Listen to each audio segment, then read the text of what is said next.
संविधान गौरव दिवस पर जिस प्रकार से विपक्षी पार्टियों द्वारा देश की जनता के सामने भ्रम फैलाया जा रहा है,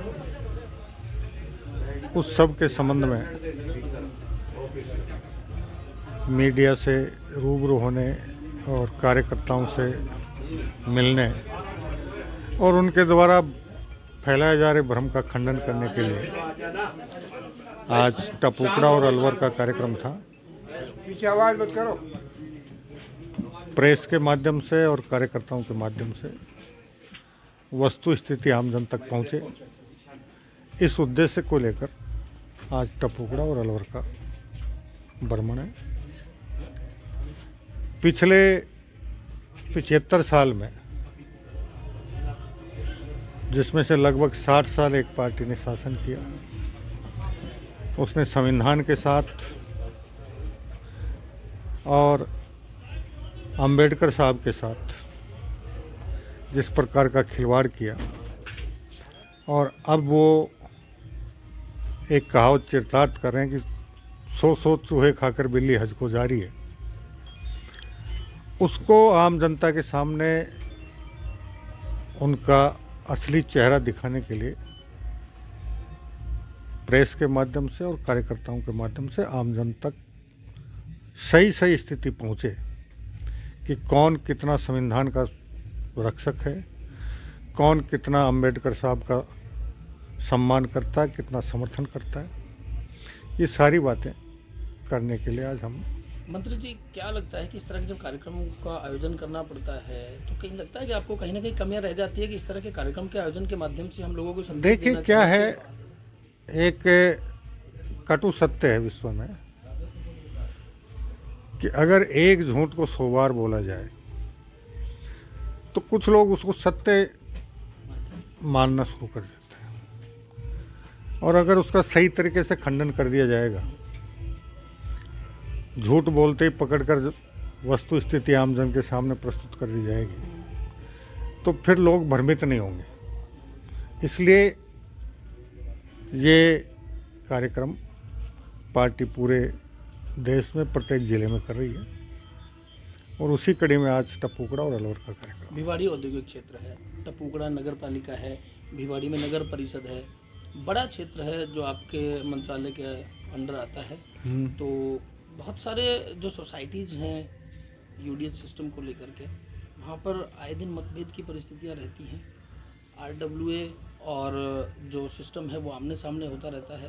बहुत सारे लोग ऐसे हैं जिन्होंने अपने फ्लैट बुक कराए लेकिन उनको समय पर आज तक पोजीशन नहीं मिली, कोर्ट कचहरी तक लोग जा रहे हैं। इसको लेकर के आपके मंत्रालय का क्या कदम है? देखिए, इस तरह की कोई शिकायत आएगी, इसके लिए रेरा बना हुआ है, और रेरा के स्तर पे भी अगर आपको समाधान नहीं मिले तो कोई भी उपभोक्ता जिसके साथ इस प्रकार का किसी भी प्रकार का धोखाधड़ी हुई हो, वो सीधा शिकायत प्रस्तुत कर सकता है।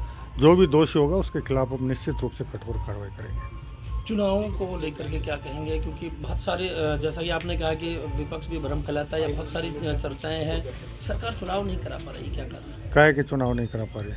ये ब्लॉक समिति के हैं, जिला प्रमुख हैं, पंचायत के अभी जो कार्यकाल देखिए, समाप्त हो गया है, नगर पालिका के हैं। आप पिछले 1 साल से लगातार सुन रहे होंगे कि माननीय प्रधानमंत्री जी एक राष्ट्र एक चुनाव की बात कर रहे थे, और राज्य सरकार पिछले 1 साल से एक राज्य एक चुनाव पर चर्चा कर रही है, और उसी दिशा में हम आगे बढ़ रहे हैं।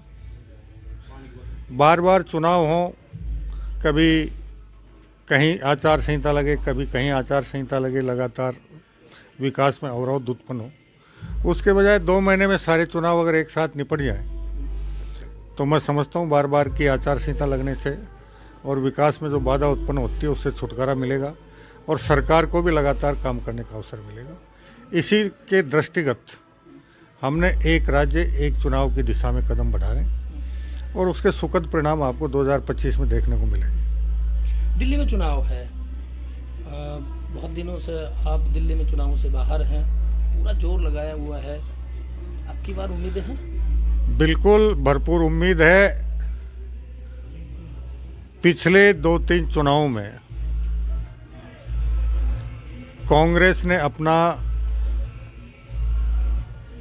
जितना उसके पास मतदाताओं का समर्थन था वो पूरा का पूरा उसने स्थानांतरित कर दिया, जिसकी वजह से लगातार से वहाँ विपक्ष की सरकार बन रही थी। अब की बार दिल्ली की जनता पिछले 10 साल में और उससे पहले जिस प्रकार के काम हुए, जिस प्रकार के वादे हुए, एक भी वादा पूरा नहीं हुआ। यमुना 10 साल पहले जितनी साफ या गंदी थी उससे चौगुनी गंदगी उसमें फैली है। लोगों के लिए शुद्ध पेयजल की उपलब्धता दिल्ली सरकार पिछले 10 वर्षों में नहीं करवा पाई है।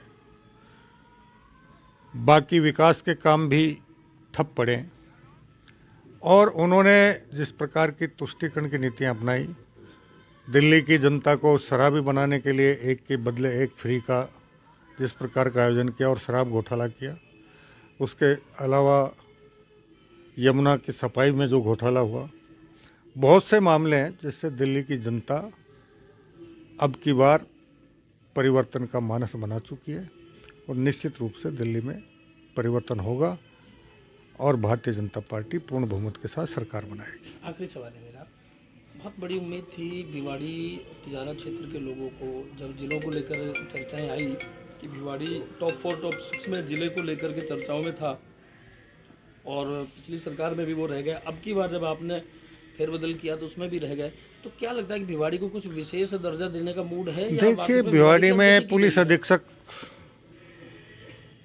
भारतीय जनता पार्टी के कार्यकाल से बैठ रहा है। गत सरकार ने जो जिलों का व्यक्तिगत या राजनीतिक लाभ लेने के उद्देश्य से 19 जिलों का गठन किया, ये सही है कि उसमें भिवाड़ी को प्राथमिकता मिलनी चाहिए थी, लेकिन उस समय की सरकार ने जिले बनाते समय इस पर ध्यान नहीं दिया और एक विधानसभा विशेष में राजनीतिक लाभ लेने के लिए जिला बना दिया गया। अब जो जिले समाप्त कर दिए, उसके अलावा अब विधानसभा सत्र के बाद क्षेत्राधिकार को लेकर चर्चा परिचर्चा होकर इनका पुनर्गठन करने का मानस राज्य सरकार का है। तो मानते कि जो गलती पिछली सरकार में हुई वो आपकी सरकार में भी हुई, क्योंकि अब की बार भी चर्चाओं में था और फिर अब की बार तो हमें सिर्फ कौन से जिले रखने हैं, कौन से जिले समाप्त करने, इस पर निर्णय था। अब सीमाओं का पुनर्गठन करना, मुख्यालय का निर्णय करना, इस पर अब तसल्ली से विधानसभा सत्र के बाद सुन। बहुत धन्यवाद।